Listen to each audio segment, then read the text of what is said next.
ओम नमो भगवते वासुदेवाय. ओम नमो भगवते वासुदेवाय. ओम नमो भगवते वासुदेवाय. ओम ज्ञानाय नमः. साच ज्ञानेश्वरी दिवस 280. अध्याय 11. विश्वरूप दर्शन योग. श्री गणेशाय नमः. कैसा वारया धनुर्वात चढला, समुद्र की महापुरी पडिला, विषाग्नी मारा प्रवर्तला, वडवा नळासी. हळाहळ आगी पियाले, नवल मरण मारा प्रवर्तले, तैसे संहार तेजाया जाहले, वदन देखा. परी कोणे माने विशाळ, जैसे तुटलिया अंतराळ, आकाशाशी कव्हळ, पडोनी ठेले. ना तरी काखे सुनी वसुंधरी, जे हिरण्याक्षु रिगाला विवरी, ते उघडले हाटकेश्वरी, जेवी पाताळ कुहर. तैसा वक्त्रांचा विकाशू, माझी जिव्हांचा आगळाची आवेशू, विश्वन पुरे म्हणून घासू, न भरीची कोडे. आणि पाताळ व्याळाची या फुतकारी, गरळ ज्वाला लागती अंबरी, तैसी पसरली ये वदन दरी, माझी हे जिव्हा. कसे झाले आहे पहा. जसा काही वाऱ्याला धनुर्वात चढावा, किंवा समुद्रच महापुरात पडावा, अथवा विषाग्नी वडवानळाला मारण्यासाठी प्रवर्तला म्हणजे प्रवृत्त व्हावा. अग्नीने जसे हलाहल विष प्यावे, अथवा नवल असे की मरणच मारण्याला प्रवृत्त व्हावे, त्याप्रमाणे संहार तेजाला वदन म्हणजे मुख प्राप्त झाले आहे असे मी पाहत आहे.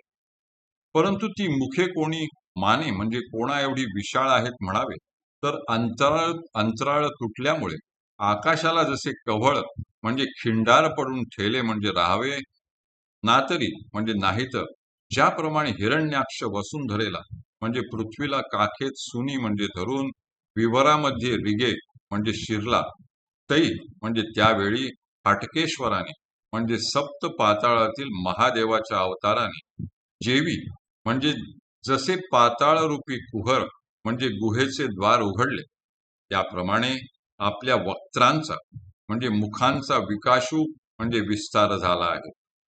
त्या मुखांमधील जिव्हांचा आवेश आगळाच असून हे विश्व आपल्या एका घासालाही पुरणार नाही, म्हणून ती मुखे कोडे म्हणजे कौतुकाने वा लीलेने त्या विश्वाचा घास घेत नाही.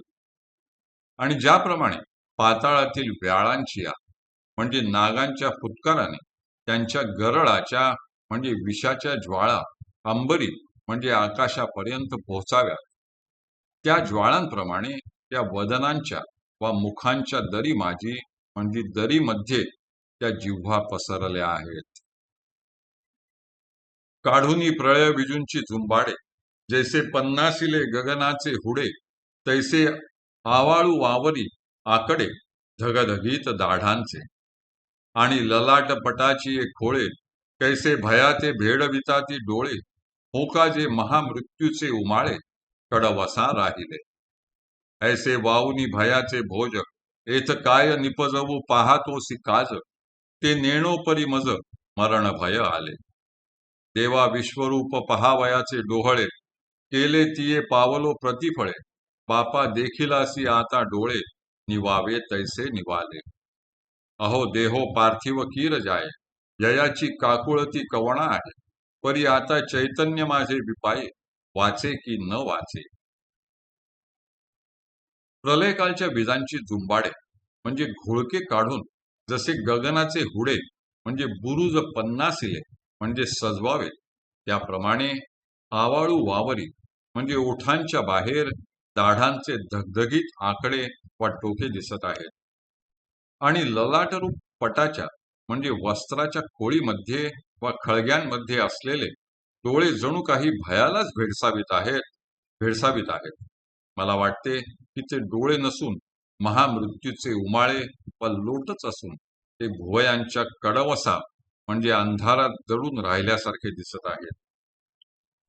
असे हे महाभयाचे वाम मृत्यूचे भोज म्हणजे कौतुक, वाऊनी म्हणजे धारण करून म्हणजे आपल्या स्वरूपी दाखवून, एथ म्हणजे येथे आपण काय निपजवू म्हणजे समजावू वा सिद्ध करू पाहत आहात व त्याचे कारण काय हे मी नेणो म्हणजे जाणत नाही. परंतु मला मरणप्राय भीती वाटत आहे, हे मात्र खरे. देवा, मला विश्वरूप पाहावयाचे डोहाळे लागले होते, ते आपण पूर्ण केले आणि मला त्याची फलप्राप्ती पावली.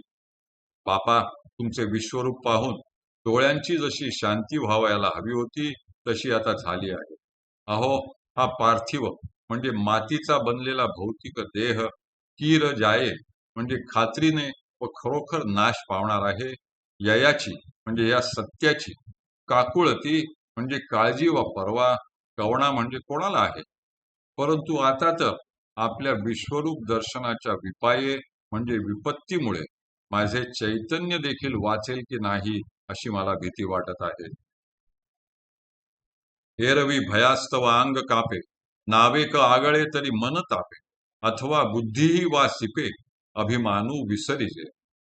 परी येतुलिया ही वेगळा, जो केवळ आनंदैक कळा, तया अंतरात्मया ही निश्चळा, शियारी आली.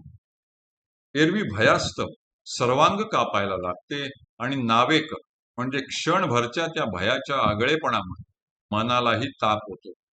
अथवा बुद्धी देखील वासिपे म्हणजे भयभीत होते आणि अभिमान विसरिजे म्हणजे गलित होतो. परंतु येतुलियाही म्हणजे ह्या सर्वांहूनही वेगळा असलेला व जो म्हणजे केवळ आनंदाची एक कला आहे, तो अंतरात्माही भयाने शहारा येऊन निश्चल झाला आहे. हरिः ओम, हरिः ओम, हरिः ओम. हरये नमः, हरये नमः, हरये नमः.